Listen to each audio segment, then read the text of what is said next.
Es investigador de la Facultad de Ciencias Políticas de la UNED e investigador asociado del S.Ideas de London School of Economics and Political Science.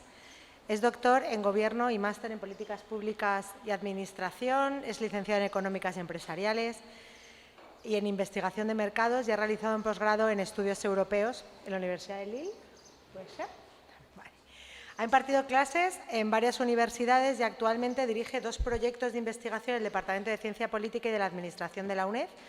Uno sobre populismo y fronteras, un estudio comparado de discursos y actitudes en la oferta y demanda populista, y otro es un proyecto interdisciplinar comparado en populismo y secesionismo. Es autor de diversos trabajos, entre los que destacan varios sobre populismos, que es el tema que tiene tanto que ver con lo nuestro, y la ponencia, Maipone nos va a hablar sobre cómo investigó el caso Pegasus y el Catalan Gate, analizando la desinformación desde la academia. Pues nada más, Javier, todo. Muchísimas gracias. Muchas gracias. Lo primero quiero ver, ¿se me escucha bien o retumba demasiado? Es que yo suelo hablar muy fuerte y no sé si... Suelo moverme, pero voy intentando moverme para no alejarme del micro, ¿no? Bueno, pues muchas gracias primero a la organización por haberme invitado aquí, que es un honor y un placer estar aquí en los cursos de verano del Escorial. Yo voy a intentar de alguna forma complementar la presentación del profesor Portillo aportando un caso muy específico donde creo que se combinan problemas tanto de desinformación, problemas relacionados con la prensa y problemas de seguridad y ciberseguridad, ¿vale? Entonces, lo que yo voy a presentar hoy se basa en una investigación que llevo un poco más de un año haciendo sobre un informe en específico que era el informe de Catalan Gate que publicó el Citizen Lab, que es un centro de investigación de la Universidad de Toronto, ¿vale? Entonces, bueno, voy a enseñar un poquito las cosas de lo que voy a tratar. Tengo un montón de diapositivas. Alguna me la voy a saltar porque creo que hay demasiada información para una sesión y creo que, bueno, la he dejado ahí porque si alguno de vosotros quiere luego pedirme la diapositiva, os la voy a pasar, y también tengo un informe que yo he escrito que resume muchas de las cosas de las que voy a presentar hoy aquí, ¿vale? Entonces, bueno, voy a hablar un poco de la ausencia de transparencia por parte de Citizen Lab, de una universidad en este caso, los problemas de conflicto de intereses no declarados en la investigación que llevó sobre el caso Pegasus.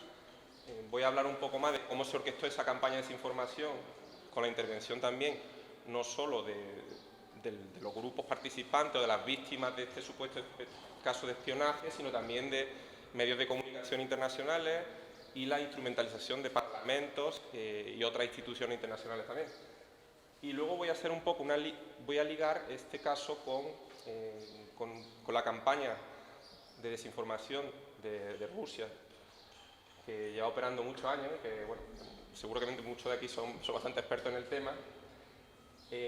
Y un poco voy a volver a hablar de cómo esta institución, Citizen Lab, forma parte de una red de organizaciones internacionales que de alguna forma tienen una forma de operar que puede estar generando problemas para las democracias occidentales, no digo de una forma voluntaria, pero indirecta, ¿vale?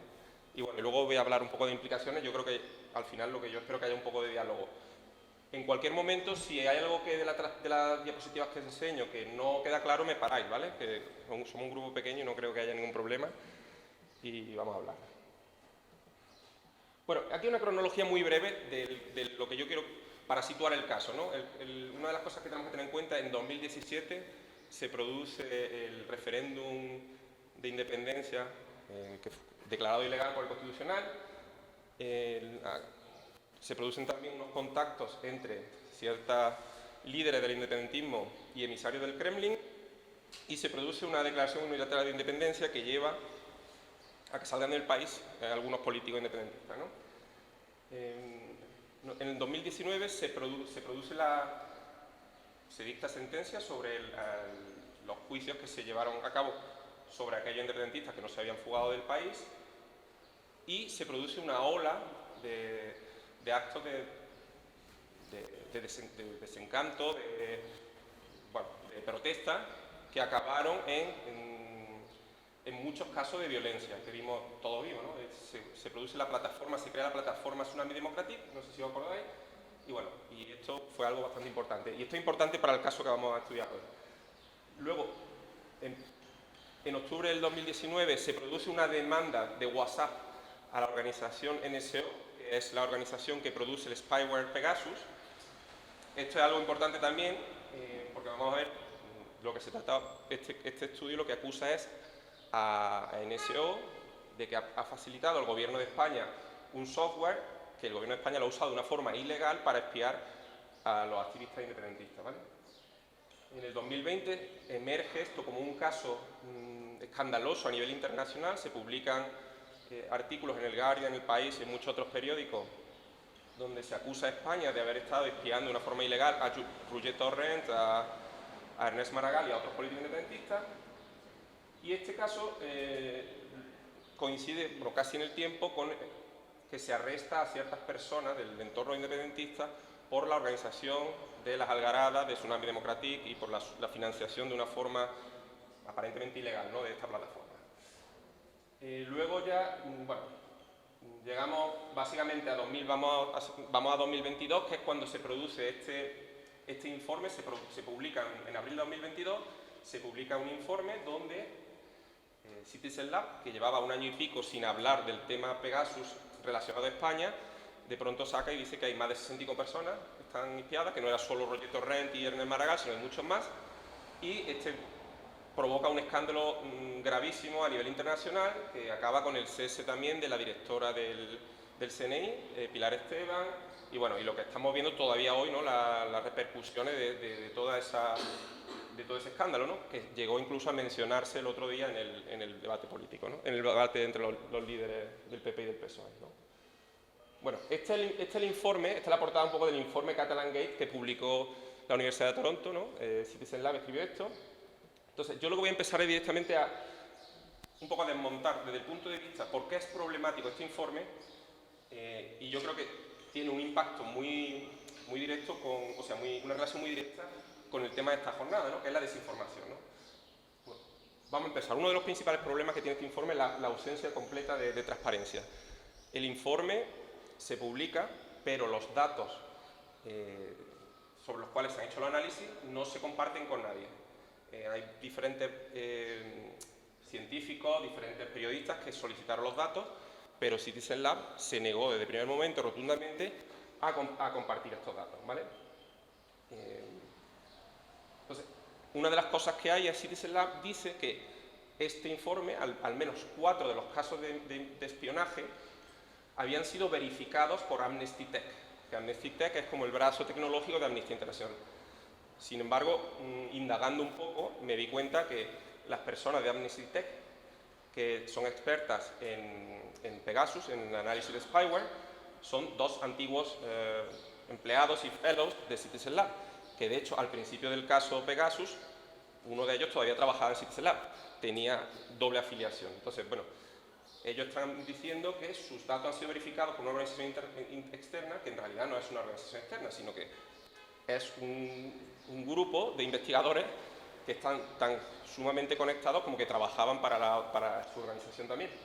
A la vez también Citizen Lab, el director de Citizen Lab, es un asesor de Amnistía y bueno, y Citizen Lab son los que han validado en teoría externamente también el instrumento de medición de spyware de Amnesty. O sea, lo que tenemos es que Citizen Lab dice, nos lo han revisado unos pares que son los de Amnesty Tech, pero en realidad los de Amnesty Tech pertenecen a su organización, y Citizen Lab a la vez le está revisando a ellos, por pares también externos en teoría, la información. Entonces vemos un proceso circular de verificación interno, ¿no? Y eso lo hacen pasar dentro del informe y a la opinión pública en general como un informe que ha sido verificado, ¿no? Pues eso es un problema ya importante, ¿no?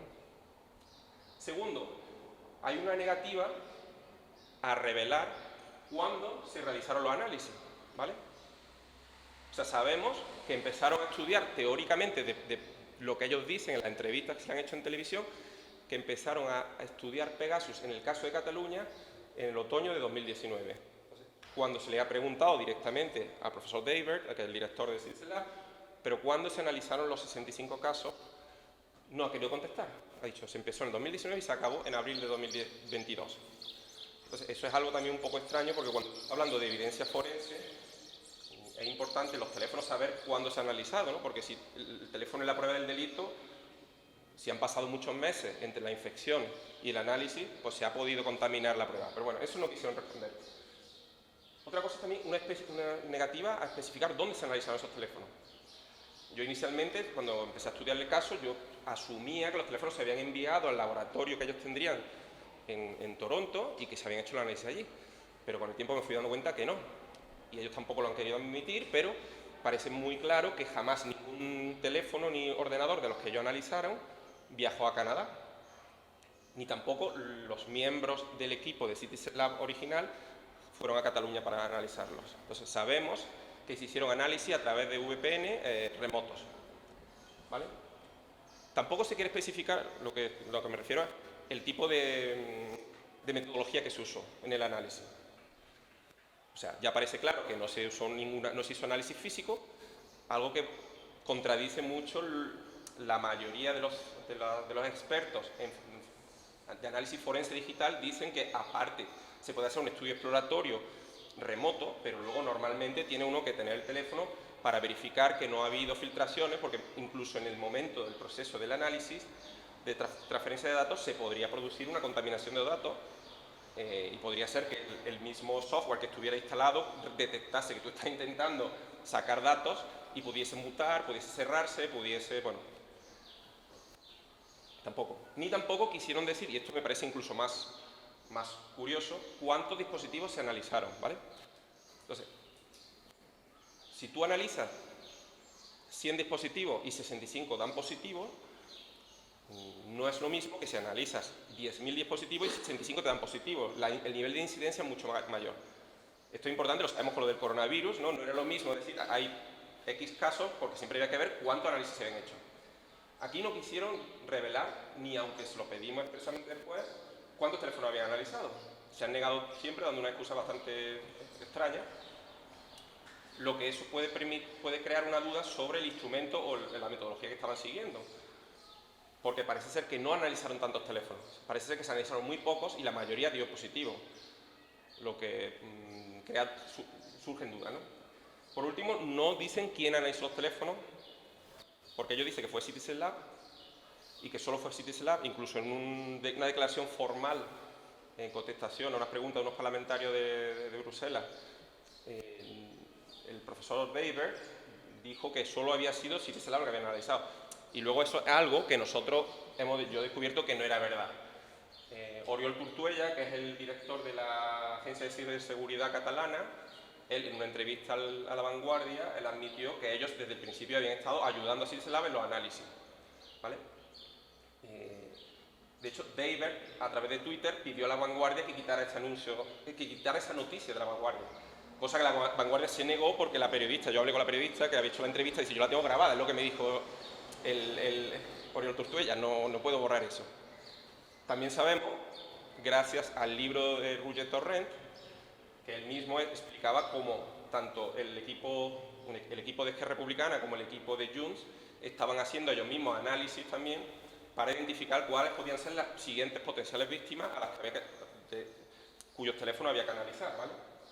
Bueno, esto obviamente dentro de una investigación científica no es normal. Se puede hacer, pero hay que declararlo. Tú no puedes decir, yo he hecho este análisis, pero bueno, este análisis no lo he hecho yo, lo han hecho una parte implicada o interesada en cierto resultado del análisis, ¿no? Es como si el análisis de un forense, de un cuchillo, de un asesinato, lo hace la familia del acusado o la familia del acusador, ¿no? Otra cosa que no sabemos, esto no tenéis que verlo, es quién. Parece ser que existen una serie de intereses económicos que no han declarado. Yo llevo 1 año y pico intentando conseguir que a través de normas de transparencia la Universidad de Toronto revele de dónde saca Citizen Lab la financiación, y lo máximo, después de 2 peticiones, que ahora he apelado a la autoridad de Ontario, no consigo sacar ningún nombre de ninguna de las organizaciones que financian a Citizen Lab. Esto es muy extraño porque la Universidad de Toronto es una empresa, bueno, una organización pública como la universidad, como la Complutense. Entonces ellos están sujetos a las normas de transparencia de Ontario y de Canadá. pero no quieren revelarse.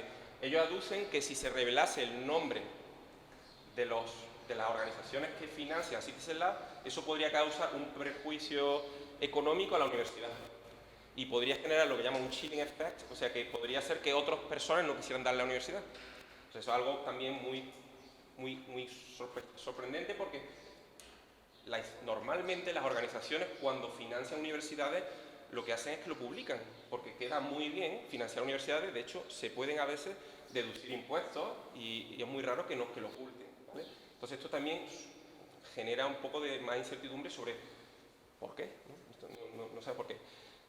En la última petición, esto en el informe que presenté yo en Bruselas no estaba porque me lo acaban de dar hace menos de un mes, lo que vemos es que en 2018-2019 fue cuando Citizen Lab empezó a investigar Pegasus y empezó a generar casos, litigios contra NSO, que es la empresa parental de Pegasus, ¿no? En aquel momento los ingresos de Citizen Lab eran $800.000 canadienses. Ahora, en el 2022-2023, son 7 millones. O sea, se ha multiplicado por 9 los ingresos de Citizen Lab desde que empezó a tratar el tema de Pegasus.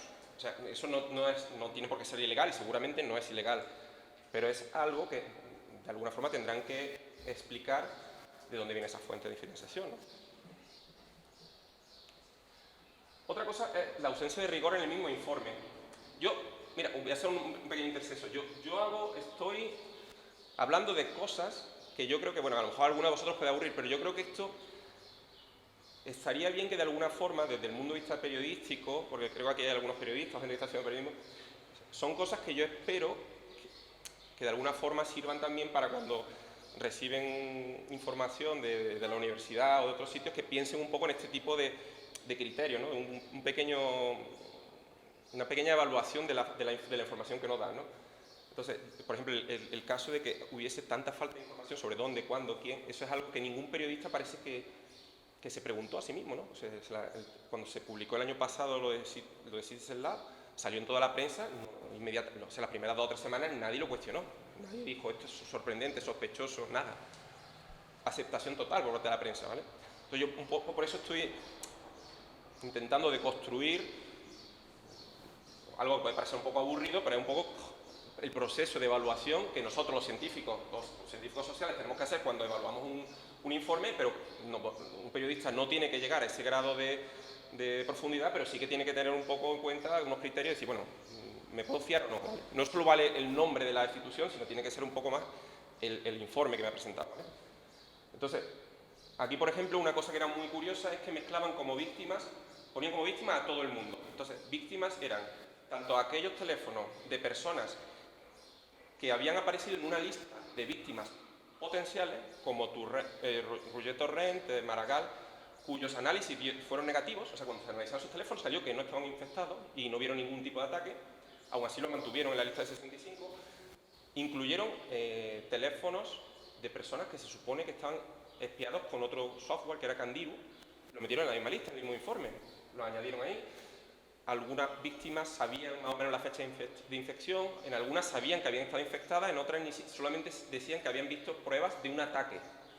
No es lo mismo que te ataquen, como a nosotros nos pueden atacar semanalmente un intento de phishing que podemos estar sufriendo o de una falsa entrega de correo, con el hecho de que tu teléfono ha sido espiado, ¿no? Entonces, tú puedes reportarlo todo, pero normalmente tienes que aclarar en qué categoría está, y eso no se hizo tampoco. Y luego, ahora no me voy a meter en detalle, pero se infringieron todos los principios de análisis forense digital de todas las organizaciones internacionales. Por un lado, el ENISA, que es de la Unión Europea.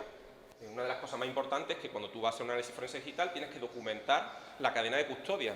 No es lo mismo coger un teléfono, lo descubres que hay esto y ponerlo, aislarlo y hacer análisis, que desde un teléfono lo descubres, la persona sigue usándolo, pasan meses, pasan años y luego viene otra persona y dice, lo voy a analizar ahora. Y entonces encuentra una infección. Eso, bueno, es una cosa muy curiosa. No había nada de documentación, cero. También el protocolo Berkeley de las Naciones Unidas, también que se habla de que los que hacen los análisis tienen que ser personas que estén cualificadas. En este caso, parece que la primera toma de contacto en la mayoría de los casos fue Elías Campos, que era una persona que actuaba aparentemente para Citizen Lab, aunque no estaba contratada por Citizen Lab. simplemente era una persona que, bueno, que se supone que representaba a Citizen Lab, y esta persona no tenía formación, nunca había acabado una carrera universitaria, no tenía experiencia de investigadora. La cualificación fundamental es que era una activista independentista que se le implica con el tema del Tsunami Democratic, que estuvo asesorando tanto a Torra como a Puigdemont en temas de la República Digital y la desconexión de España, pero fuera de eso no tenía una cualificación para investigar espionaje. Entonces, bueno, no sabemos, no es normal que esa persona fuera la persona encargada. Y bueno, también en Estados Unidos tiene unos criterios, vamos, no se cumplen los criterios de ninguna de las organizaciones internacionales, ¿vale?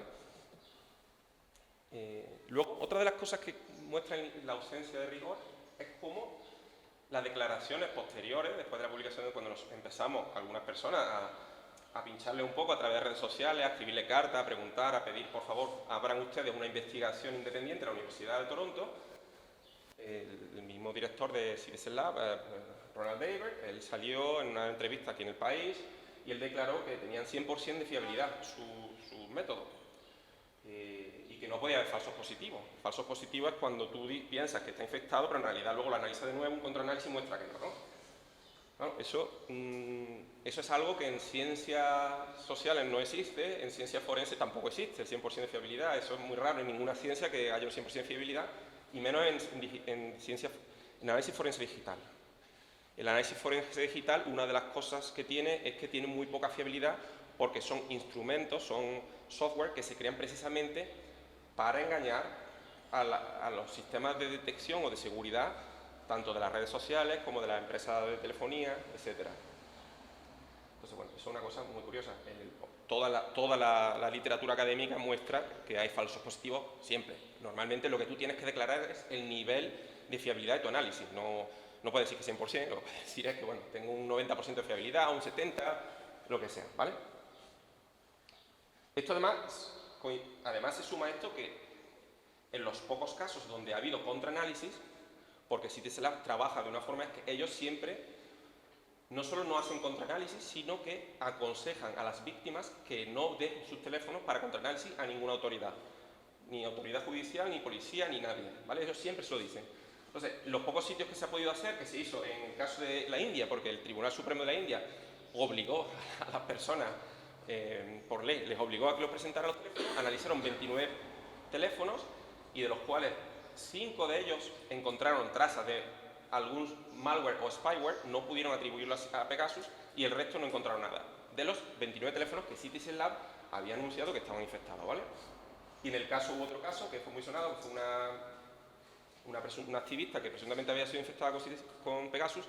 Cuando se hizo el contraanálisis, en realidad había sido infectada con otro software que se llama Dark Matter, que sí que había estado espiada, pero era otro software, lo que muestra también que la fiabilidad de Citizen Lab es limitada.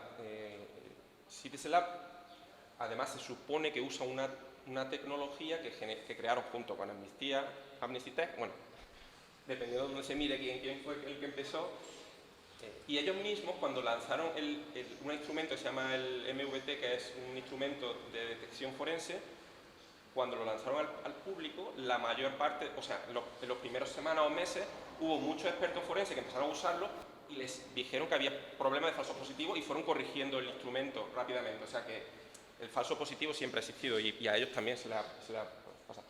Bueno, esto no voy a entrar aquí en detalle, esto es una cosa que luego, si queréis, es muy curioso, son declaraciones de Ronald Daber, el director de Citizen Lab, en el año 2017, cuando él se refería a un informe que había publicado el FBI junto con otra organización que se llama DHS, que ahora no me acuerdo cómo se llama, qué significaba, que era sobre espionaje ruso en Estados Unidos.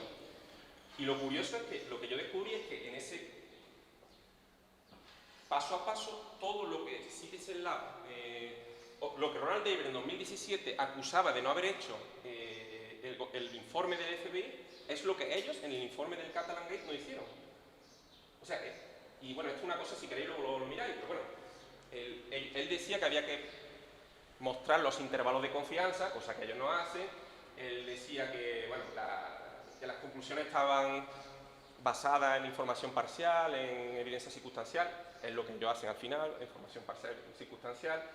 Él decía que había que tener cuidado con las acusaciones porque eso podía generar una ola de desinformación o alimentar campañas de desinformación.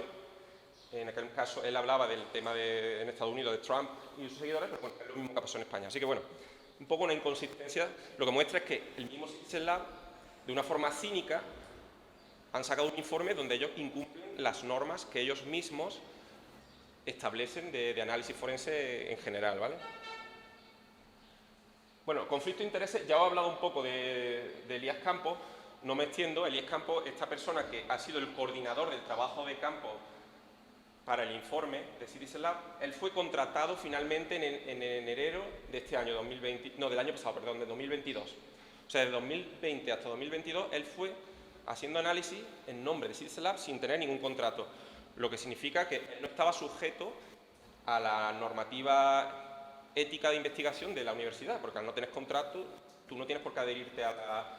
Tampoco, nosotros cuando hemos preguntado a la universidad, Citizen Lab nunca hizo una petición específica de autorización de que este hombre fuese el que llevase el trabajo de campo. Pero bueno, es una persona eso que había estado relacionado con Tsunami, que ha trabajado para Torrent, para Torra, para Puigdemont, y fue, por ejemplo, la persona que llevó, él estaba muy contento de llevar la urna en la elección del 2017, del referéndum. Él fue el que llevó la urna en su casa. De hecho, luego, en el informe, aparecen como víctimas de Pegasus su padre y su madre, también, es una cosa muy curiosa. Entonces, bueno, esto se entiende por la necesidad de maximizar, eso explicaré luego, el número de víctimas, para que el informe fuera impactante. Entonces, tampoco es tan fácil encontrar a gente que te deje su teléfono para que tú encuentres ahí un espionaje. Pero bueno, metió a su padre, a su madre, a sus compañeros de trabajo y bueno, y llamó a muchos políticos cuyo teléfono había sido ya analizado para hacer un nuevo análisis 2 años después. Eso es otra cosa que es muy curiosa. Pero bueno, y ya en este segundo análisis sí dio positivo. Pero bueno, el conflicto de intereses es mayor que el político. Y esto liga con la presentación del profesor Portillo. Una cosa que he descubierto es que, a pesar de que Citizen Lab ha negado en repetidas ocasiones que ellos hagan trabajo a comisión para grandes multinacionales o que cobren dinero de grandes multinacionales, la evidencia muestra que sí lo hace, sí cobran dinero de grandes multinacionales y trabajan para ellos. Una cosa que sabemos es que Apple, a final de 2021, anunció que iba a dar una recompensa de $10 millones a Citizen Lab y a Amnistía y a otras organizaciones colaboradoras de ellos por haberlos ayudado a crear un juicio, por haber buscado evidencia empírica para el juicio contra NSO, ¿vale? Eso fue a final de 2021. En mayo de 2022, el profesor Daber negó que ellos trabajaran, lo negó en un documento público, en un documento formal, que ellos no habían trabajado nunca a comisión.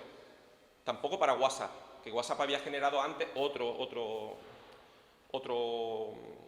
juicio, ¿no? Pero bueno, ¿qué es lo que hicieron? Como nosotros habíamos ya algunos investigadores que estábamos empezando a decirles públicamente, oye, que Apple ha dicho que os va a pagar $10 millones, ¿cómo podéis decir que no estáis trabajando para Apple? En el libro de Torrent, publicado en 2021, Roger Torrent decía que John Scott Rayton, que era la persona que hacía los análisis virtuales en teoría desde Toronto, que él trabajaba en nombre de Apple. Y él en su libro decía que Citizen Lab lo que estaba es buscando evidencia, en Cataluña lo que necesitaba era evidencia para alimentar, y decía, munición para los juicios contra NSO. Eso en el 2020, o sea, en julio de 2020, Citizen Lab estaba buscando evidencia para los juicios de Apple. Pero luego ellos dicen que ellos no trabajaban para Apple, ¿vale? ¿Qué es lo que hizo Apple? Dijo, vamos a dar 10 millones, pero como habían anunciado que se lo iban a dar a Citizen Lab, y Citizen Lab ya había dicho públicamente que no podía, el dinero que lo que hicieron, que lo canalizan a través de la Ford Foundation. Entonces, Citizen Lab lo que hizo Apple hizo otro comunicado al año siguiente, en 2022, diciendo esos 10 millones los vamos a dar a través del Fondo de Dignidad y no sé cómo se llama más, de la Ford Foundation, y ese fondo lo va a redistribuir.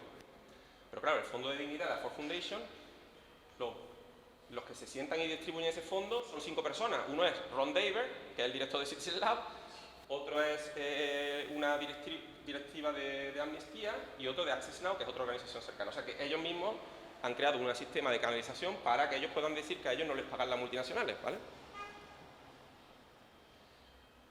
Y bueno, y aquí Otra cosa, otra implicación muy grave es que si tú sigues las declaraciones ya de 2020, parecía muy claro que el interés que tenían los independentistas catalanes con darle tanto empuje a este tema de Pegasus era que ellos consideraban que si los abogados de los líderes independentistas habían sido espiados ilegalmente, significaba, como era un proceso, un momento donde se estaba produciendo un proceso judicial, eso era infringir el derecho a la legítima defensa, y entonces eso podría servir para anular los juicios del proceso o para impedir o para también cancelar de alguna forma los futuros juicios a los líderes como, bueno, Rovira o otras personas que estaban, o Puigdemont, que estaban fugados, ¿vale? Entonces, se puede ver muy claramente desde el primer momento, bueno, lo que vemos es que desde el primer momento esa idea la tienen, y se habla de eso directamente ya por parte de la gente de RC, pero también Citizen Lab. Citizen Lab se supone que es, en teoría, una organización neutra, se supone que es una cosa universitaria de investigación, y ellos lo primero que les dicen cuando se encuentran con los de RC es: mira, estos son los nombres de un abogado de México que ellos tienen experiencia ya denunciando a NSO, y con esto podéis generar un juicio. Y estaría muy bien que el juicio también llevase el juicio a nivel europeo. O sea, Citizen Lab no solo les verificaba, sino que les invitaba, les impulsaba y les daba los canales para que se generaran juicios a nivel europeo y a nivel español. Y les daba contactos con abogados que ya habían generado juicios antes, ¿vale? También los ponía en contacto con periodistas que iban a divulgar y que iban de alguna forma a amplificar el escándalo, ¿vale? Entonces, bueno, aquí lo que vemos es que, claro, tanto los independentistas como Citizen Lab parece que tenían interés en magnificar o incrementar el número de casos, porque no es lo mismo decir hay 65 espiados que hay 5 o 10 o 15, ¿vale? Y sobre todo, era importante que los espiados no fuesen solamente aquellos políticos que estaban escapados de la justicia o que estaban siendo investigados o que habían sido detenidos recientemente, porque claro, entonces diría, bueno, no, eso no son espiados, eso son personas que están siendo monitoreadas por la policía, ¿no? Con orden judicial. Entonces, bueno, esto es lo que comentaba del tema de los juicios. Hay un montón de declaraciones por parte de los abogados, de Boyer, de la prensa, de TV3. No las voy a leer, pero bueno, luego lo podéis mirar en detalle, donde muestra claramente de 2020 hasta ahora, incluso en el propio Parlamento Europeo, cuando han declarado, y recientemente en el Parlamento de Cataluña, en la comisión, cuando se les preguntó, le dice, bueno, ¿y esto ustedes lo pueden usar para invalidar los juicios? Y dice, sí, esto lo podemos usar, lo vamos a usar para intentar invalidar los juicios. El tema es que esto es tan curioso que, si uno mira, bueno, aquí os pongo ya una cosa que empiezo a adelantar, que Snowden va a ser parte, luego voy a hablar de Snowden. Edward Snowden habla de Pegasus, y ya Boyer, antes de que del escándalo se generara en Cataluña, que se supiese que había un escándalo, ya empieza a hablar que se está espiando a los abogados con Pegasus. Eso fue unos meses antes de que emergiera el escándalo en 2020, ¿vale? Pero bueno, el caso es que una de las cosas más graves es que Citizen Lab modificó la fecha de espionaje del móvil de Andreu van den Einde. Andreu van den Einde tenía una fecha de espionaje que empezaba en junio de, no me acuerdo de qué año, si 2019 o algo así, y eso así salió publicado el informe de Citizen Lab. Meses después lo modificó de junio a mayo, lo adelantó. Y luego Andreu van den Einde tuvo la fortaleza mental, digamos, de llegar y en el Parlamento Europeo decir que a él lo empezaron a espiar justamente cuando él empezó a colaborar con unos bufetes de abogados en Alemania para el tema de, bueno, no sé, de la defensa de Romeva y Oriol Junqueras. Entonces, una cosa, o sea, tú, si modificas un informe, lo mínimo es decir, he modificado porque me equivoqué. No. Yo lo descubrí porque yo tenía guardado el PDF anterior y un poco por casualidad. Y que la fecha la habían cambiado. Luego vi que habían cambiado otras cosas también. Habían quitado una referencia a Snowden, por ejemplo. Pero bueno, son cosas que eso en ciencia no puede hacerlo sin anunciarlo. Es una cosa publicada por la universidad, ¿vale? Y luego, aquí viene la prensa ya, os voy a hablar un poco del rol de la prensa. Aquí, yo no sé cómo voy de tiempo, iré fatal, ¿no? Porque, ¿cómo voy? Es la una. ¿Un ratito más todavía? Vale.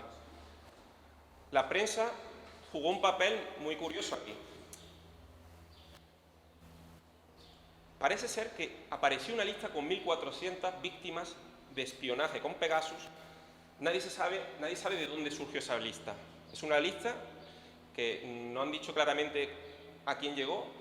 Le llegó a WhatsApp, pero todo parece indicar que fue a través de Citizen Lab. O sea, que Citizen Lab recibe una lista donde hay 1.400 personas que han sido espiadas con Pegasus. Citizen Lab se la pasó a WhatsApp y le dijo: ¿podemos ayudaros a investigar a estas personas para ver si entre estas personas hay periodistas o hay gente de la sociedad civil o algo importante? Y WhatsApp aceptó y empezaron a trabajar con ellos, ¿vale? Eso es el principio. Se supone que en teoría ellos contactaron a todas esas personas a cuyos teléfonos podían haber estado comprometidos y que tenían alguna relevancia política o por ser periodistas. Pero eso quedó allí. En España no se volvió a hablar más de eso. Sin embargo, en julio de 2020, tres periodistas, bueno, primero fue Joaquín Gil del País, contactan a Roger Torrent y le dicen: oye, que su teléfono ha sido posiblemente atacado con Pegasus. Y toda esta historia, todo esto lo cuenta Roger Torrent en su libro, eso está todo publicado por él, vamos. Yo hablé también con Joaquín Gil, que me llamó para ver qué información sabía yo. Estaba un poco preocupado por la información que yo sabía. Nunca me ayudó a nada, no quiso colaborar, pero bueno, yo descubrí luego las cosas por mi cuenta. Alguien le había dicho a Joaquín Gil: mira, estos 4 periodistas, otra nueva filtración, estos políticos han sido espiados. Alguien le dio la información esa, que en teoría la información solo tenía WhatsApp y Citizen Lab.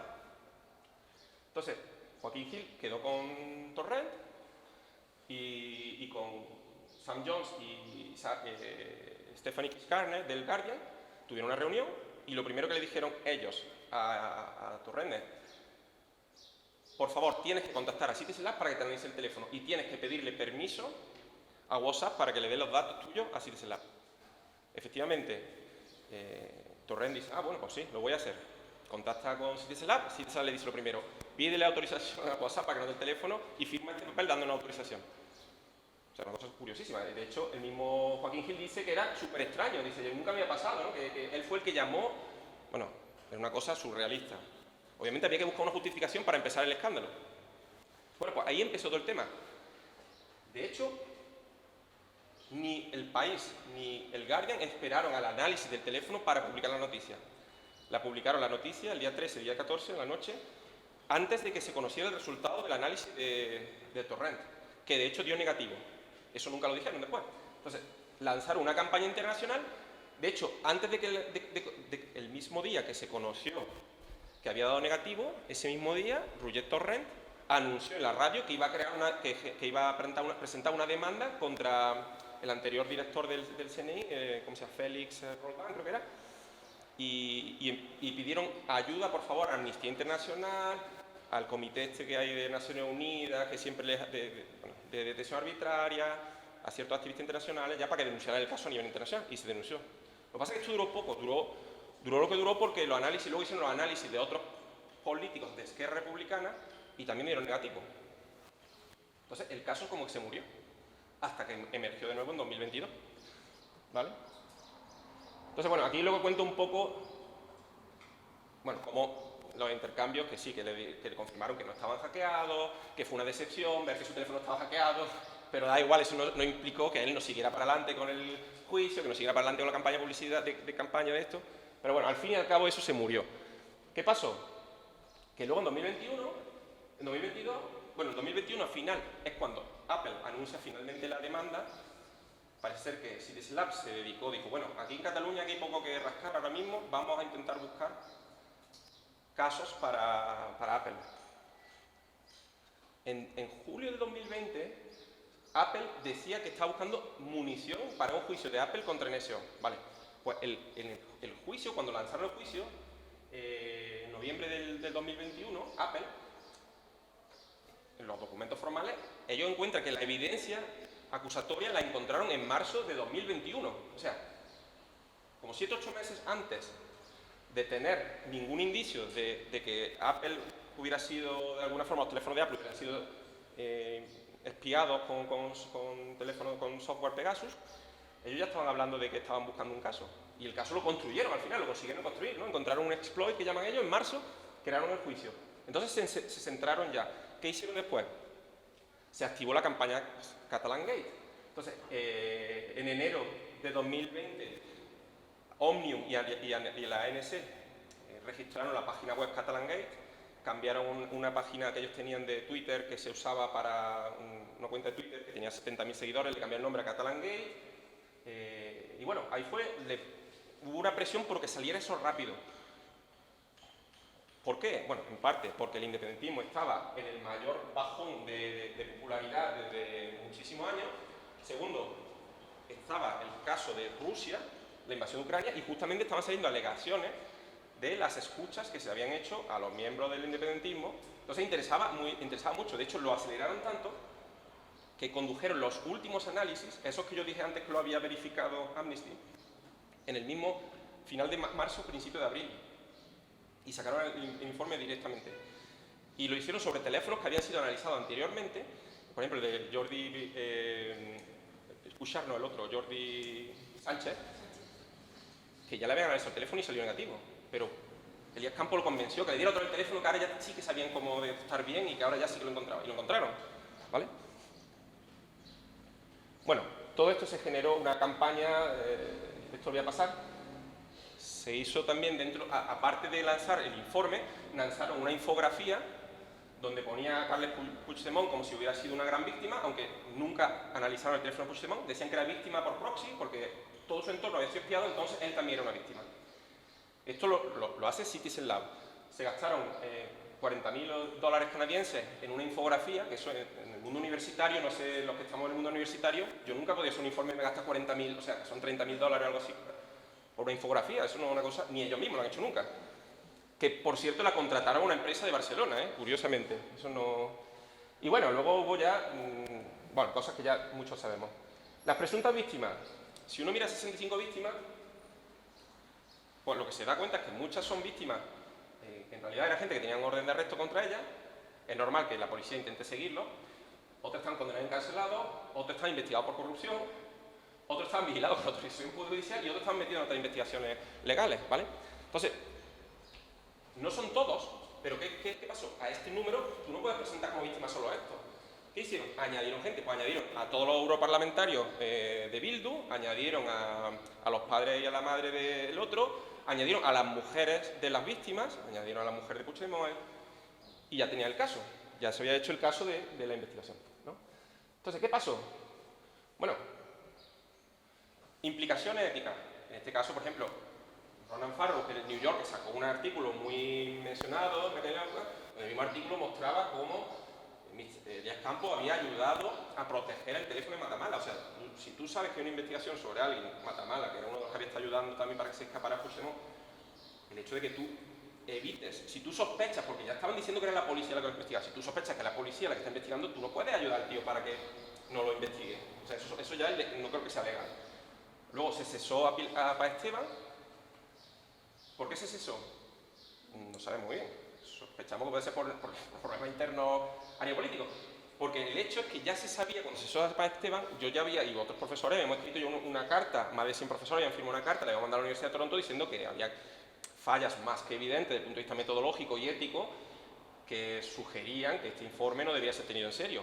Entonces, ¿por qué el gobierno le dio pátina de veracidad a esta acusación contra España, ¿no? Que decía que España estaba haciendo, se había metido a hacer el mayor espionaje jamás documentado de la sociedad civil, entre las cosas. Bueno. Entonces, la estrategia era clara, o sea, tenemos unas personas que están siendo acusadas, que son posibles perpetradores de Tsunami Democratic, de la financiación de Tsunami Democratic, bueno, algunos están metidos incluso por financiación del tema del referéndum.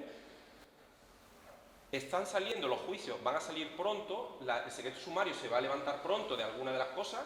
Ya había habido las escuchas de Vendrell, de Terradella, todas estas escuchas que se hablaba que habían estado hablando con los rusos, que se había hablado de que iban a convertir a Cataluña en un centro de blockchain para evitar el control del gobierno.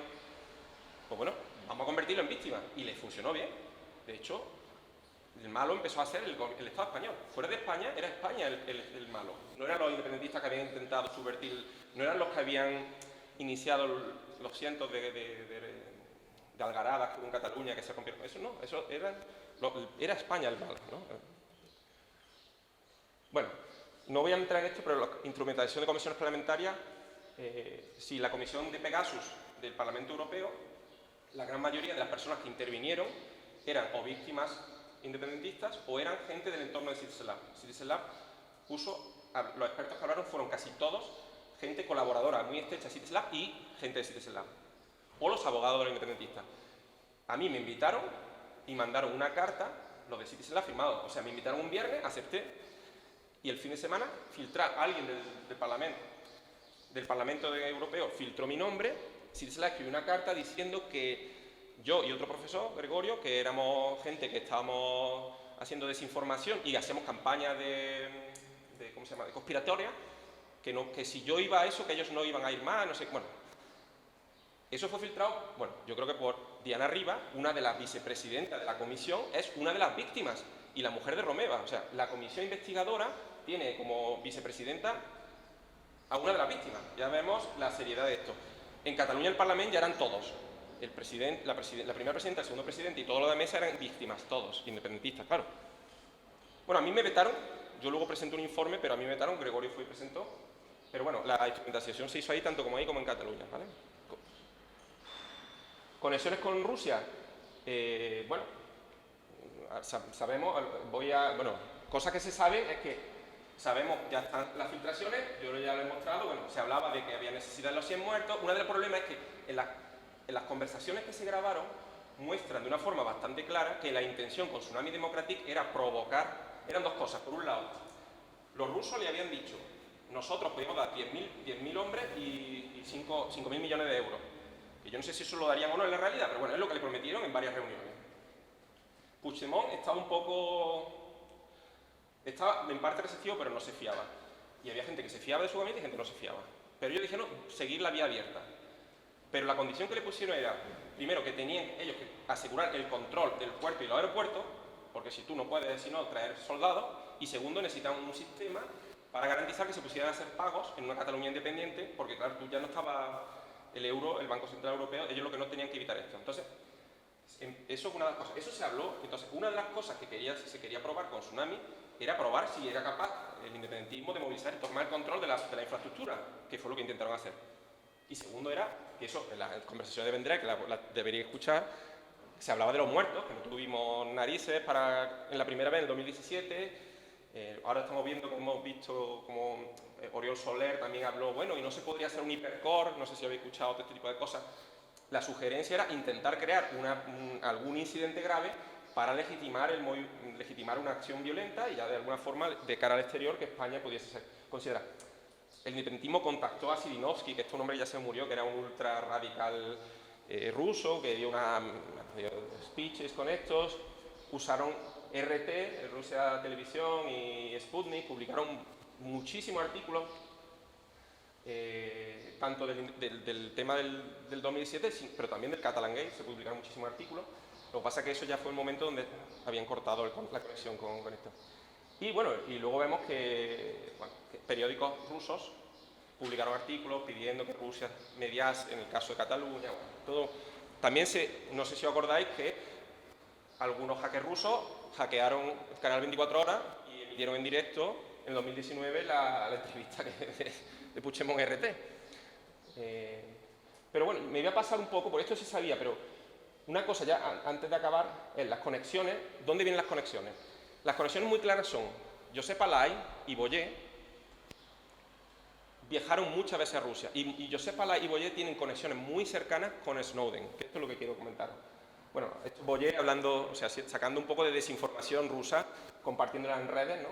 Pero aparte de eso, bueno, esto simplemente es que como la gente, las víctimas del Catalan Gate, todas, curiosamente, todas retuitearon el mismo día de la misma forma la anuncio de Tsunami Democratic, para ver cómo Tsunami Democratic está muy conectado con el tema del esto. Pero vamos a ver, esto es la algarada de Tsunami, que no me voy a meter en esto. Esto es la conexión de blockchain, pero un momentito, voy a pasar ya al tema este. Aquí una figura clave es Edward Snowden. ¿Por qué? Esto parece un poco marciano. Edward Snowden ha fundado dos organizaciones, por lo menos dos, que yo sepa, Freedom of the Press Foundation y Electronic Frontier Foundation, que son muy cercanas a Citizen Lab. Citizen Lab recibió, de los papeles de Snowden, una parte de ellos la recibió Ronald Daber directamente. Son unas personas que son íntimamente relacionadas, tanto así que, bueno, Snowden ha firmado libros, el prefacio de los libros de Snowden, nadie ha hecho tanto por internet como Daber, y Citizen Lab ha invitado a Snowden a trabajar en Citizen Lab, lo ha recibido allí, ha recibido a su abogado, bueno, se alaban públicamente, pero además que Snowden, Boyer fue abogado de Snowden, y Boyer es amigo íntimo de Snowden, y también es amigo íntimo, parece ser, o cercano, de Glenn Greenwald, que es una persona que está trabajando bastante, que se considera un agente de desinformación también, que vive en Rusia ahora, pero bueno, que también ha estado muy cercano a la desinformación rusa. Glenn Greenwald es también amigo de, bueno, tanto de Daber como de Boyer, y bueno, y ellos están muy cercanos al tema.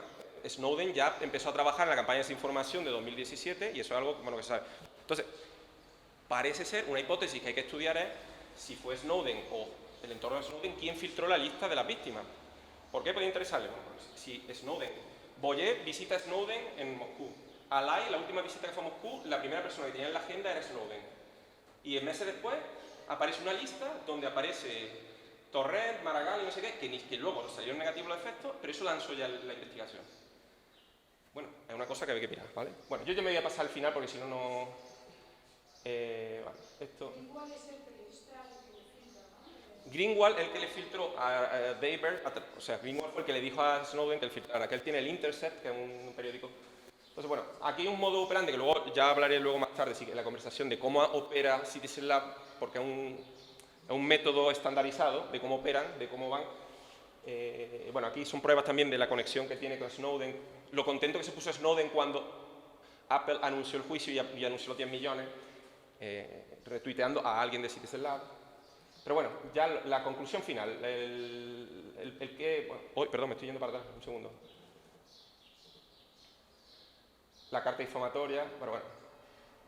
¿Qué pasa con todo esto? Citizen Lab lleva años consiguiendo que haya mucha repercusión mediática por los problemas de spyware, que eso, de un punto de vista de seguridad, uno puede decir, eso es positivo, porque está haciendo que la gente sea consciente de que hay un peligro y que tenemos que tener problemas con la seguridad. Pero el problema es que ellos están desviando la atención de las Big Tech y de los grandes países que verdaderamente espían, como son Rusia, Estados Unidos, y todos los artículos, si tú miras los últimos 72 informes que ha publicado Citizen Lab, que ha publicado 72 informes desde 2017, no hay ninguno solo sobre spyware ruso, ninguno, ni sobre campaña de desinformación rusa. Cuando en 2017 ese artículo que yo decía del FBI era sobre Rusia. Él cuestionaba un informe del FBI que criticaba a Rusia y desde entonces, y él mismo admitía que Rusia era la mayor amenaza ciberseguridad en aquel momento, para Occidente. No ha escrito nada de eso. Tampoco ha escrito ya nada de los Big Techs. Ellos antiguamente, hace 15 años, 10 años, ellos sí que seguían a los Big Tech y los acusaban de no tener cuidado con nuestros datos o de venderlo de una forma que no debían. Si tú miras la página web de Citizen Lab y si tú miras sus cosas públicas, ellos jamás... O sea, ahora mismo, por ejemplo, ha habido un escándalo que le meten a una petición de 3.000 millones para que Microsoft tiene que pagar por no sé qué, robar datos. La gente de Citizen Lab no ha hablado de eso. La gente de Citizen Lab no ha hablado de las multas millonarias que le están metiendo ahora a Google. Eso no hablan nunca, no hace ninguna referencia a ello. De hecho, todas las referencias son siempre alabatorias. Apple ha hecho muy bien porque ha cambiado el sistema y ahora está luchando contra el gran enemigo que es NSO. O sea, NSO seguramente sea una empresa deleznable. No lo niego, ¿no? Y que hay que tener en cuenta. Pero ¿qué pasa? Bueno, esto es un poco en plan meme, ya lo pongo en plan desinformación yo también. Pues esto es Citizen Lab luchando contra NSO o Citizen Lab luchando contra las Big Techs, ¿no? Es como cambia de actitud. O aquí, ¿no? Contra el espionaje, esconder Grecia, España, México, montones de informes, declaraciones públicas. Estados Unidos, nada. O sea, jamás he visto yo nada de Citizen Lab contra ningún spyware americano. Nada. Ni de Rusia como spyware desde 2007, nada. 17, nada. Inglaterra tampoco, ni de Australia, nada. ¿Qué pasa? Que aparte de las cuestiones metodológicas muy graves, el gran problema que tenemos son dos. Por un lado, tanto las instituciones españolas como europeas han mostrado incapaces de alguna forma pedirle cuentas a Citizen Lab ni a los independentistas, por este caso, que le hemos dado informes, que le hemos dado datos, se han mostrado totalmente desinteresadas.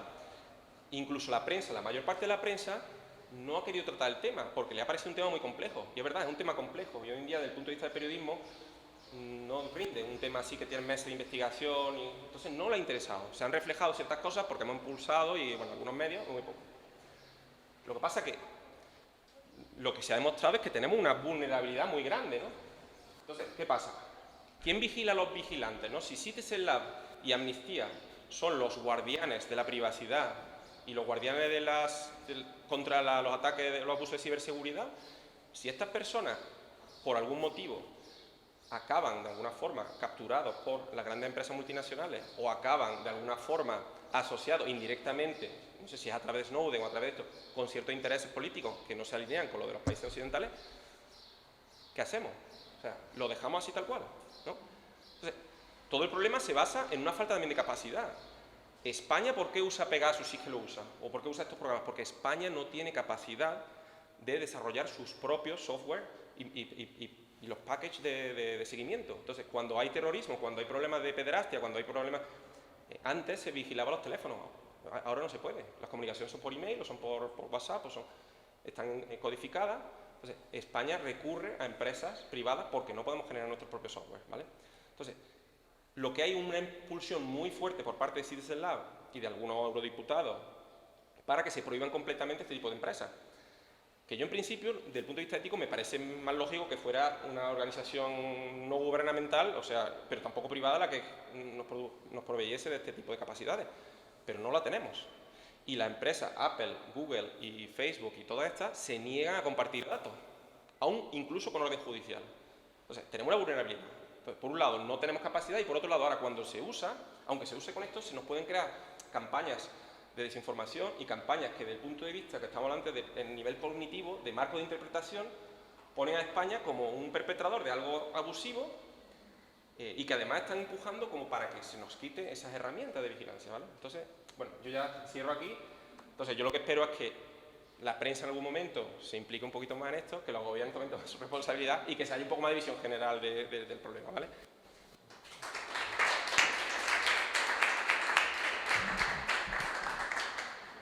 Perdonad la chapa, que es que yo estoy emocionado, me gusta tanto el tema. Bueno, tenemos un rato por si alguien tiene alguna pregunta o duda. Buenas tardes. Yo a estas horas soy Tamara Álvarez, compañera de la Universidad Complutense de Madrid. Y lo primero, felicitarle por la investigación, porque es entra mucho en detalle y creo que, recogiendo las últimas palabras que decía, ¿no?, que muchas veces esa información sobre el software de espionaje de Pegasus en los medios de comunicación españoles se tradujeron, ¿no?, o se mostraron de una manera para mí bastante cuestionable, y eso que desconozco bastante el tema, pero en algún punto sí que lo he llegado a estudiar, ¿no? Porque se mezclaba mucho, se desinformaba a la opinión pública respecto a lo que mostraba, ¿no?, a qué era espionaje versus qué no es espionaje, qué es obtención de información para la inteligencia de los estados, en este caso, versus que formaba parte de una investigación policial con las garantías constitucionales propiamente, ¿no? Y hacíamos alusión también a por qué la presidenta del CNI fue cesada en ese ámbito. Entonces, por un lado tenemos esta cuestión. Entonces, no sé ahí si debemos dejar que se siga confundiendo, ¿no?, a la opinión pública respecto a esta cuestión. O tenemos que pedir seriedad en esa publicación de esas informaciones, ¿no? Porque de lo contrario, lo que estamos haciendo es entregar las llaves de nuestra casa a los ciberdelincuentes, porque estamos intentando prohibir un software que además la licencia es carísima, no creo que dé para tanto, ¿no? Un software de muchos que hay, estamos intentando prohibirlo cuando estamos digitalizando al Estado Con lo cual somos un poco, ahí estamos diciendo, entrad a nuestra casa y os abrimos las puertas, las ventanas y demás. Le pedimos al Estado esa seguridad, cogiendo también un poco la primera intervención, y a la vez le decimos, pero no utilices las herramientas para la seguridad, que a veces son esas, las que tenemos por lo que comentabas. Las comisiones rogatorias esta semana, el Tribunal Supremo, si no estoy mal, sobre Pegasus, precisamente a la empresa, ¿no? Y con la colaboración de Israel, que es el Estado, uno de los Estados, ¿no?, que mayor de tecnología de espionaje desarrolla, porque al final también hay que hablar de quiénes son, y lo hablábamos por la mañana, las empresas que tienen esa soberanía digital, porque esto también va de eso, de ese juego de poderes a nivel internacional, de esa geoestrategia geopolítica que se está dando. Entonces, no sé, casi una reflexión o pedir la opinión respecto a eso después de esa investigación que has realizado, ¿no? ¿Es tanto Pegasus? ¿Es al final tan importante solo y exclusivamente el software de Pegasus, o es un poco ese murmullo lo que nos mostrabas, ¿no? Gracias. Muchas gracias por la pregunta. ¿Contesto? Sí, pero el micro para que se Hola. ¿Aquí? ¿Te digo aquí? Bueno, las dos partes, ¿no? La primera parte sobre la información, yo creo que tienes completamente razón en el sentido de que estamos hablando de lo que hablaba antes el profesor, la batalla a nivel cognitivo, ideacional de las ideas. El hecho de enmarcar, que la prensa ha enmarcado esto como problema de espionaje, sin cuestionar ese marco está cargado, ¿no? Un marco que está cargado de contenido. Cuando uno habla de espionaje tiene una connotación negativa. O sea, si tú hablas que el gobierno está haciendo espionaje, el lector que lee eso, lo primero que genera es una desconfianza y un sentimiento negativo hacia las instituciones que están desarrollando ese espionaje. Si tú hablas de seguridad o en América se dice, bueno, monitoring o monitorear o vigilancia o seguimiento de presuntos delincuentes, tiene otra connotación diferente. El problema es que aquí esto, desde el primer momento, la prensa tomó el caso de espionaje porque eso también, de alguna forma, atrae más. Si tú eres el lector y estás viendo eso, España espía, o sea, el espionaje masivo mayor de la historia documentado de España. Esa noticia va a todo el mundo. Yo, de hecho, empecé a investigar eso porque vi esa noticia. Y digo, ¿cómo va a ser? Porque yo no sé mucho de ciberseguridad tampoco, pero yo sé que Estados Unidos es el número 1 y luego está Rusia, China, el Reino Unido, Canadá, Australia, Israel, pero España desde luego no puede ser. Y las campañas de espionaje masivo que se generaron después de los atentados del 11S, las campañas que se generaron en el Reino Unido también después de los atentados que hubo allí, eso en España jamás ha llegado al nivel porque no ha tenido capacidad. No digo que no haya tenido voluntad, pero no ha tenido capacidad de hacerlo. Entonces, pero ellos son muy conscientes. O sea, Citizen Lab, a mí me tiene una especie de guerra en las redes. A mí los de Citizen Lab me bloquearon pero tienen un montón de trolls, de cuentas sin nombre y de gente, algunos son gente con nombre, pero que son muy asociados a ellos, que son gente que cobran también de Apple indirectamente a través de las fundaciones, que me llevan meses intentando, claro, rebatir las cosas. Y en parte todo lo que yo muchas veces lo que llevo es decir, yo ni siquiera niego que haya habido una vigilancia, yo no lo sé, y entiendo que en parte ha sido fundamentada con una orden judicial y puede que en algunos casos le haya olvidado tener orden o se han podido cometer abusos, pero lo que está claro es que hay 30 y pico personas en esa lista o 40 personas que hay más que motivos evidentes para que se le haya seguido, ¿no? Una persona que está diciendo que tenía que haber habido 100 muertos o que vamos a ver si es un hipercore, hombre, está bien que lo hayamos pillado diciendo eso, ¿no? Entonces, eso por un lado. Y eso, ellos sí que saben, son conscientes y ellos lo llevan de nuevo al espionaje. Ellos tienen claramente que esto hay que hablar de espionaje, no se puede hablar de monitoreo, ¿vale? La prensa, bueno, no lo sé. Pero luego, la segunda parte sobre... Yo creo que Pegasus es importante, pero más importante desde el punto de vista sintomático de una realidad de seguridad a nivel internacional. O sea, Pegasus no es el único software que existe, ni creo que sea el software más extendido, ni el más poderoso, ni el más temido. Por ejemplo, hace poco, bueno, el año pasado, Estados Unidos consiguió desmantelar Snake, que era un software ruso que lleva muchísimos años, que ha creado un montón de campañas de gran nivel de espionaje. Citizen Lab ni habló de eso, como si no existiera. No le interesa.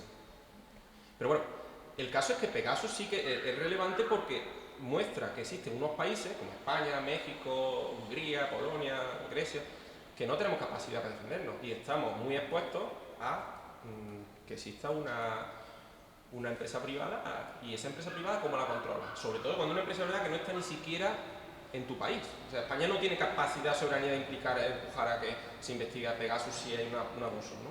Entonces, ¿cómo se soluciona eso? Es curioso que la Comisión Pegasus hizo un informe basado bueno, un informe desastroso, pero las recomendaciones que se aprobaron al final no eran tan malas algunas, porque algunas lo que decía es que la Unión Europea tiene que desarrollar sus propias capacidades, tanto, bueno, entiendo que no solo de espionaje, pero tiene que ser por lo menos de detección de espionaje. No podemos estar expuestos a que Citizen Lab te tenga que ser el notario último que te diga si tú estás espiado o no, sabiendo que Citizen Lab trabaja para ciertos intereses, ¿no? Europa tiene que poder, o España, el gobierno tiene que poder verificar unos teléfonos y decir, oye, ¿esto es Pegasus o no es Pegasus? ¿Ha sido espiado o no ha sido espiado? Que parece que España no tiene. ¿Y por qué? Me has preguntado también, ¿por qué? O sea, ha hecho referencia a lo de el juez, ¿no? Que ha dicho. España no tiene ningún interés en que esto se hable de eso. O sea, el gobierno de España no quiere que se investigue. O sea, el gobierno de España no va a colaborar para la investigación porque no tiene ningún interés. Yo sé que no tiene ningún interés por la parte de Cataluña, no tiene interés porque ellos, de alguna forma, cesaron a Esteban basándose en el tema de Pegasus. Si resulta que Pegasus era una campaña de desinformación, bueno, que habría que censar al que le ha dado pátina de veracidad, ¿no? No sé si tendría otro motivo oculto, que yo no lo sé, o esa mujer habrá cometido otros errores, yo no lo sé. Pero no tiene ningún interés, tampoco tiene interés porque España ha dejado muy claro, cuando vino lo de la Comisión Pegasus, que ellos no quieren acusar a Marruecos del espionaje que ha habido. Esta mañana el profesor Portillo ha dicho que fue Marruecos. Yo no lo sé si fue Marruecos o no, no puedo decir porque no tengo datos. Las cosas que digo son las que encuentro y el resto son hipótesis. Puede que Marruecos haya sido el que puso Pegasus en España, puede que haya sido. Lo que pasa es que, claro, hay una contradicción total. Tú estás diciendo, por un lado, que España no es culpable, que no tiene Pegasus, el gobierno, y luego, sin embargo, el gobierno no puede acusar a Marruecos de que está usando Pegasus con ellos. Y si lo acusa es peor todavía, porque está diciendo, o sea, el gobierno te espía y luego tú cambias la política del Sáhara. ¿Y eso por qué? Entonces, España lo que le interesa al gobierno, lo que le interesa es que no se hable de este tema. Entonces, nosotros hemos intentado hacer llevar, yo y otros compañeros que han tratado el tema, le hemos llevado por canales varios, a los ministros, a los asesores del gobierno, pero no le interesa. Y de hecho, bueno, también en el medio de comunicación de cierta línea no publican nada sobre eso, porque no se puede hablar de eso, ¿verdad? Eso está en una autocensura, no se puede hablar de Pegasus, porque eso es traer de vuelta el problema de la inestabilidad en Cataluña, una campaña de desinformación que no hemos tragado, que se ha tragado la Unión Europea. Bueno. Un poco triste, pero bueno.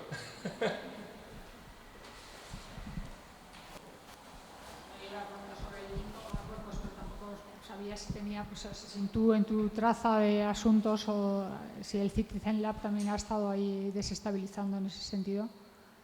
Aquí una cosa muy curiosa. En la misma acusación que se lanzó, Marruecos es lo mismo, ¿no? De pronto se sale una lista filtrada, que nadie sabe de dónde, y llega a los periodistas, ¿no? Bueno, Citizen Lab trabaja, esos periodistas que he dicho, del Guardian del país, pero trabaja con periodistas en el Político, en Haaretz, en Washington Post. Tiene un grupo de periodistas que son súper afines, que muchos de ellos viven casi de Citizen Lab, porque publican muchísimos informes, y si tú te metes en lo que publican, o sea, Stephanie Kishkaner ha publicado 40 o 50 piezas sobre Pegasus, y la fuente es siempre la misma, o sea, nunca jamás el framing de la noticia es siempre la misma, es el framing oficial. El watchdog, no sé qué, además que siempre usa las mismas palabras, lo da Divers, le da un comunicado a prensa y Entonces, en el caso de Marruecos, Francia reaccionó acusando a Marruecos y pidiéndole cuentas, que se generó un problema, un poco en conflicto. España ha decidido no acusar nada. España ha decidido no, este dispero no vamos a tocarlo, no interesa. O sea, hay una diferencia. Marruecos está haciendo una campaña, de mi punto de vista, un poco torpe para, de alguna forma, desacreditar a Citizen Lab. De hecho, a mí me han invitado a que vaya a Marruecos a que yo presente y yo le he rechazado. Yo estoy en un grupo de WhatsApp con gente cercano al gobierno de Marruecos y cosas. Yo estoy allí, le paso información que yo creo objetiva y yo no me quiero meter en ese tema porque a mí no me extrañaría que Marruecos hubiera usado Pegasus para espiar a España. Entonces, yo sé que a ellos les interesa desacreditar a Citizen Lab porque a ellos les está afectando, sobre todo en sus relaciones con Francia, no tanto con España, porque España parece ser que eso no le está afectando. ¿Qué pasa? Que bueno, que hay una especie de Marruecos, pues bueno, han contratado a gente también para que empiece a hacer un poco de contracampaña contra Citizen Lab. Lo que pasa es que no lo están haciendo de una forma, por ejemplo, le decía al hombre, uno de los hombres que está ahí metido, y decía, bueno, pero ¿por qué no hacéis peticiones de transparencia? Porque este hombre, por ejemplo, resulta que, bueno, trabaja en cosas de transparencia, y ¿por qué no hace una petición de transparencia en la universidad? Si tú eres vosotros como institución lo podéis hacer, pero yo la estoy haciendo como ciudadano corriente, porque nos reunís porque lo que hay que pedir es una investigación, pero ellos tienen otra forma que más bien es, bueno, pues lo que hace también el independentismo es contactar a medios afines, intentar sacar historias que son, bueno, contrainformación, que tampoco la veo yo muy fundamentada, ¿vale? Entonces, bueno, aquí lo que pasa que a mí lo que me da un poco de tristeza es que el problema de la ciberseguridad es muy grave. Y hoy en día el ciudadano normal, este tipo de campañas, así un poco de desinformación, lo desmotivan. Entonces ya es un tema que dice, bueno, aquí me dicen una cosa, el día siguiente lo contrario, y luego me están hablando de Pegasus, una empresa israelí, de España, de Hungría. Eso no le parece que le importa a nadie, pero es que el problema debemos estar pensando es que tenemos las aplicaciones que tenemos en los móviles, los datos como lo están vendiendo, el hecho de los servidores, dónde están los servidores, estas cosas. El año pasado el CSIC se quedó 3 semanas sin poder actuar, o sea, ¿cómo puede ser? Es que España, o sea, es que nos vienen y nos hackean la televisión pública y ponen ahí una noticia de lo que quieren. Yo no sé a nivel de seguridad de los ejércitos, tenemos seguridad, o sea, lo que decíamos antes, si tenemos una flota en, no sé, el mar Atlántico, ¿nos pueden hacer lo mismo y desvincular los aviones de esto? No, es que no lo sé. Y es un tema que se trata con mucha frivolidad en los medios, y las comisiones de seguridad que hay lo tratan de una forma también muy superficial, muy, no sé, no, me parece poco serio. Y bueno. Mañana tendremos al comisario Ajero, que está precisamente en eso, en la Policía Nacional. Es que un poco la educación de la ciudadanía se habla, pero una educación también para la seguridad, que no significa que creamos la ¿cómo se dice? Bueno, en español se dice securitation de la sociedad, ¿no? Sino simplemente que seamos conscientes de los riesgos, de las herramientas que se pueden tomar y estar a favor o en contra, y porque muchas de las cosas son muy intrusivas, no se pueden aceptar tampoco.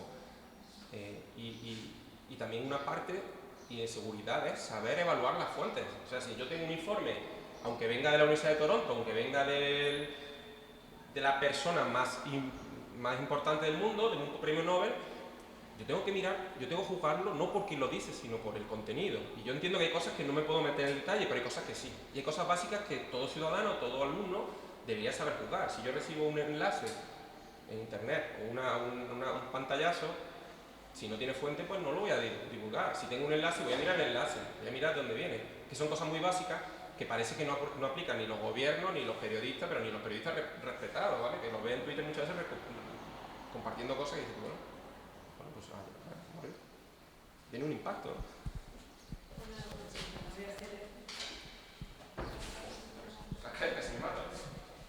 Espero que no suene como defensa corporativa, pero como presentaron como periodista, en muchos de estos temas lo que suele haber es filtraciones, es decir, en esa idea cristalizada, el periodista buscando información, ¿no?, que respondería a una cobertura ecuánime y más completa que dé cuenta de esta complejidad que describiste. Pero ¿cuánto de esta información tiene que ver más que con cuestiones periodísticas, con juego de poder, filtración y operación en la prensa, que suele explicar la mayor parte de esas cosas que parecían inexplicables? A ver si ahora no me lo dice. No, yo creo que el zapato lo tengo. Yo creo que en este caso, bueno, el problema, lo que ponía yo antes del modus operandi, que no lo expliqué, es que aquí existe una patente clara, que he dicho que desde 2017 han publicado más de 70 informes. Es que están funcionando siempre igual. O sea, hay una filtración, que nunca se revela dónde viene, pero fue una filtración, y eso todo el mundo entiende. Una filtración de mi fuente no tengo por qué revelarla, ¿vale? Pero cuando hay 70 veces, 70 informes ya, o que vienen de la misma forma, y resulta que te das cuenta que, jolín, es que nunca hay filtraciones, que la lista nunca está Estados Unidos, ni Rusia, como puede ser, que es coincidencia, ¿no? Sobre todo los países que más capacidad de ciberseguridad y esto tienen, como no están. Entonces, bueno, yo no puedo decir que aquí hay una operación política detrás, no lo puedo justificar, porque no. Yo he intentado que Joaquín Gil me dijera quién le filtró a él el nombre de Torrent, nunca me lo quiso decir, se lo he preguntado. Él me contactó a mí y luego contactó a Gregorio Martín, y esto está queda mal que lo digan los dos, como compañero vuestro, pero es lo que venía a hacer phishing de información, a ver hasta cuándo sabía yo, y me intentó desviar, me intentó convencer de que no, que esto era sólido, que la información es sólida. Luego ya, eso fue al principio, eso fue en mayo del 2022. Luego ya cuando habló con Gregorio Martín se lo dije, digo, Gregorio, este hombre no viene a ti a preguntarte, no te va a dar nada, él ve a saber, hasta cuánto sabes. De hecho, a mí lo primero que me preguntó es si yo trabajaba para el CNI, me preguntó el periodista lo primero. Digo, mira, si yo trabajase para el CNI no estaría, yo vivía en Londres, digo, un sábado hablando contigo y escribiendo los tweets el domingo y sábado porque es cuando no estoy preparando cosas de investigación. Digo, no sé, la verdad que debería ser el CNI que lo investigara, no yo, a mí no me pagan por esto. Pero, claro, el problema es que aquí, el tema es que tú dices, bueno, ¿puede haber algo de filtración interesada? Es que todo parece indicar, en el caso de Armenia, uno de los últimos informes de Armenia, ¿qué está pasando ahora? Armenia y Azerbaiyán están firmando una paz, están intentando firmar una paz, llevan un par de años o tres de guerra de nuevo. ¿Y qué pasa? Pues que parece ser que la paz esa, al principio, siempre ha sido Rusia el que ha actuado como de poder ahí intermediador, y esta paz parece que fue Turquía la que ha sido la facilitadora. Entonces, hay gente que dice, yo no sé, pues no conozco, he hablado con algún profesor que es amigo mío de Azerbaiyán, y él me ha confirmado que, bueno, que es que en ciertos sectores en Rusia no interesa esa paz, o no quieren, o porque no le parece que sería un poco mostrar que Rusia pierde soft power ahí, ¿no? El poder de ellos ser el que haga la intervención. Luego se ha metido Rusia en la paz y ahora ya están metidos, pero, oye, lanzar una acusación de que el gobierno de Azerbaiyán está espiando a periodistas armenios o a la sociedad civil armenia en mitad de una negociación de paz, de una guerra, no sé, me parece un poco ya publicar toda esa información, porque lo publican sin ningún tipo de verificación, porque el Guardian, todo esto publican, jamás muestran, no les piden a Citizen Lab son tan prestigiosos que no hay que pedirle nada, es como si me lo dijera palabra de Dios, que viene con las tablas y viene y me las dan y yo lo publico tal cual. Oye, hay que tener un poco de responsabilidad. ¿Que puede ser una coincidencia? Pues sí, puede ser una coincidencia, pero bueno, ¿cómo es que sale esto ahora aquí? ¿Cómo sale siempre además otra cosa? Hay gente que está implicada, esto ya son cosas un poco más, ya parece, hay gente que está estudiando esto que piensan que esto está relacionado con un juego de poder también entre Qatar, por ejemplo, por un lado, y que los países que están siendo acusados son países que no tienen buena relación con Rusia o con Qatar, que están en un momento, bueno, yo no sé eso si es verdad o mentira. Bueno, pero es verdad que parece que coincide que los países, las filtraciones siempre suelen ser los mismos países, ¿no? Entonces, bueno,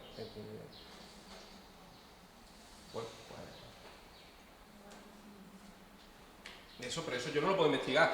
Eso lo que habría que algún día es convencer a Stephanie Kirchgartner o a Joaquín Gil que dijeran, o que ellos digan, mira, investíguenlo ustedes, no te pido que me dé la fuente, pero a ver si no te la están colando, ¿no? Porque Citizen Lab no quiere que se investigue eso.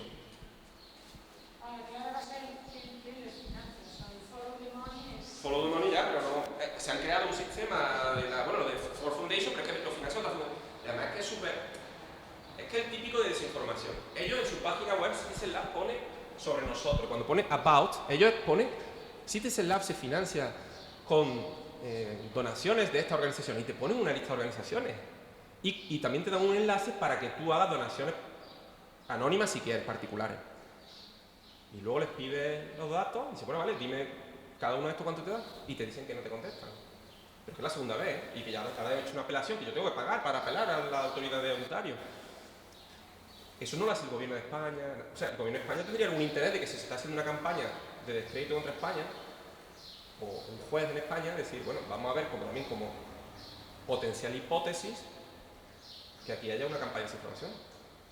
Porque aquí una cosa muy grave también es que eso lo tenía en la diapositiva, pero no lo comentaba, es siempre que se hace un estudio académico, pero también un estudio forense, tú tienes que tener varias hipótesis, no puedes estudiar solo una hipótesis. O sea, si tu única hipótesis es que España ha espiado ilegalmente a los activistas independentistas, pues bueno, la solución es o que la ha espiado ilegalmente o nada. O sea, el nada no es algo que le guste a los académicos publicar, porque otros publican.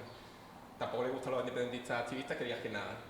O sea, nunca jamás se plantearon, oye, puede ser una maniobra de... Porque si el Kremlin, gente muy cercana, o sea, Primakov, había gente del antiguo del grupo.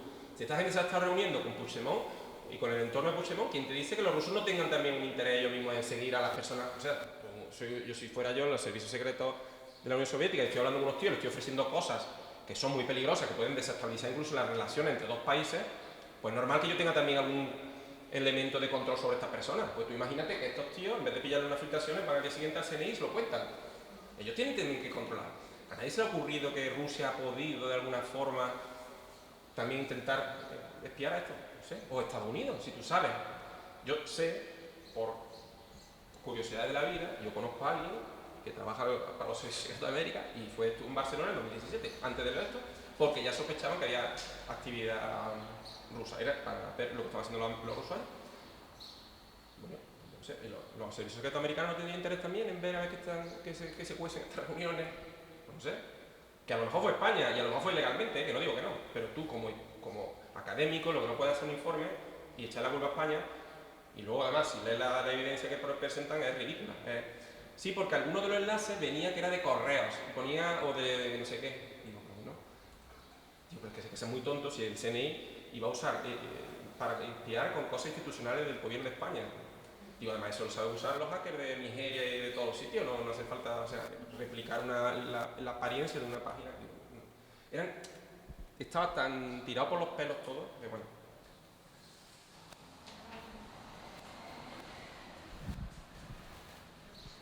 Vale, pues ya lo dejamos aquí, más como vas a Sí, estar, no, va a estar yo luego sí, esta que tarde que sea comiendo. y en la mesa esta tarde también estás, Sí. ¿no? Vale, pues si hay más dudas o preguntas. Bueno, pues hasta aquí es la sesión de mañana y esta tarde volvemos a las 4, mismo sitio, ¿vale? Pues nada, luego nos vemos. Sí, el que tenga la comida es en el María Cristina también. Y el que no puede ir por el aula 2 y comprar el ticket, ¿vale? Bueno, muchas gracias por aguantarme.